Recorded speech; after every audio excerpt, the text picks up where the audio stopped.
Hi, my name is Donny Lowy from Closeout The next time you're in New York, you're welcome to visit the warehouse. Today I'd like to talk to you about buying and selling wholesale clothing on consignment.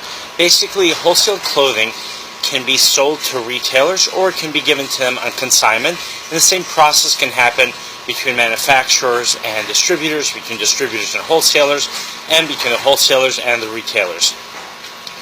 What happens in that process is merchandise is given on a consignment basis, and the merchandise is only paid for when the seller sells that merchandise. The advantage of doing that for a retailer or a wholesaler is when they get merchandise on consignment, they don't have to lay out money up front.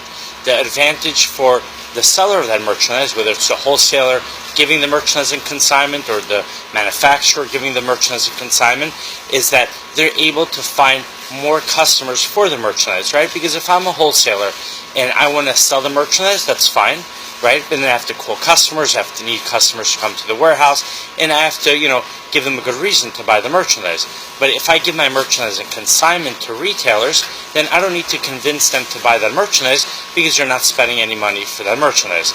Now, of course, the risk is that whoever has that merchandise might not pay for it, and they might lose their merchandise, or the merchandise might get damaged, or they could sell it and simply not pay their bill, and then whoever gave them that merchandise at consignment will lose out.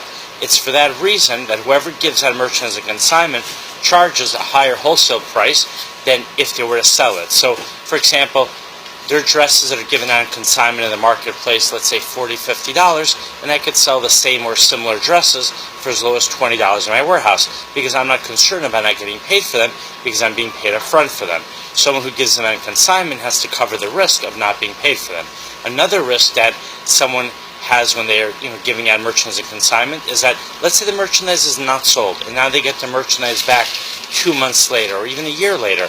They might not be able to find another buyer for that merchandise. They might have missed that opportunity to sell that merchandise. It's for that reason why, in my opinion, it's better to sell merchandise up front, but at the same time, you can also use a consignment approach in order to expand the people you can sell it to. And if you're a seller and you want to get merchandise to sell, by getting merchandise in consignment, you'll have a better chance to get merchandise for your business. Thank you very much. My website is closeoutexplosion.com. Next time you're in New York, you're welcome to visit my warehouse. Have a great day.